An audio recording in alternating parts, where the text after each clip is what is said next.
like Ritika was also just mentioning that sometimes you're in a room, you are sitting here, and you might be like on at a senior position than your male counterpart, but a person sitting, a founder particularly, was sitting across the room, and instead of talking to me and responding to my questions by looking directly at me, he was addressing the male counterpart and wanted to get a validation from him.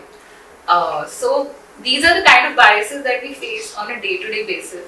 So I believe it is in our hands to change the culture inside the firm, and like on a to an extent we have been able to do that at Sunicon. But I mean, in the outside world we cannot control these variables. So just navigating through that is a journey, and it's a learning curve, as rightly mentioned by Vanshika. So we constantly deal with the self-doubt, but I guess slowly with time, we'll like all of us will gain that confidence to overcome that ourselves. Because I guess that is the first step.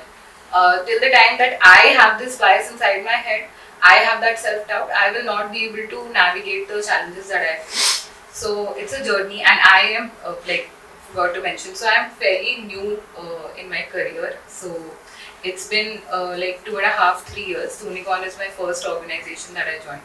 So I believe a long way to go, but definitely a good start here in terms of overcoming these. So the founder is the one you're taking a bet on. So of course that lens is not there. So it's not like a female founder is going to perform better than a male founder or the other way around.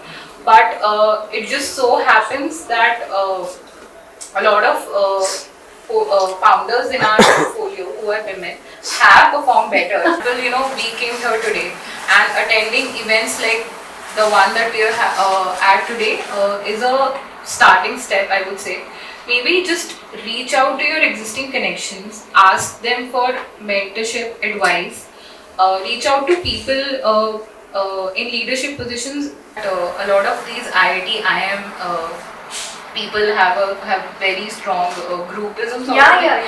But I don't think that it is like there is a particular gender bias involved there.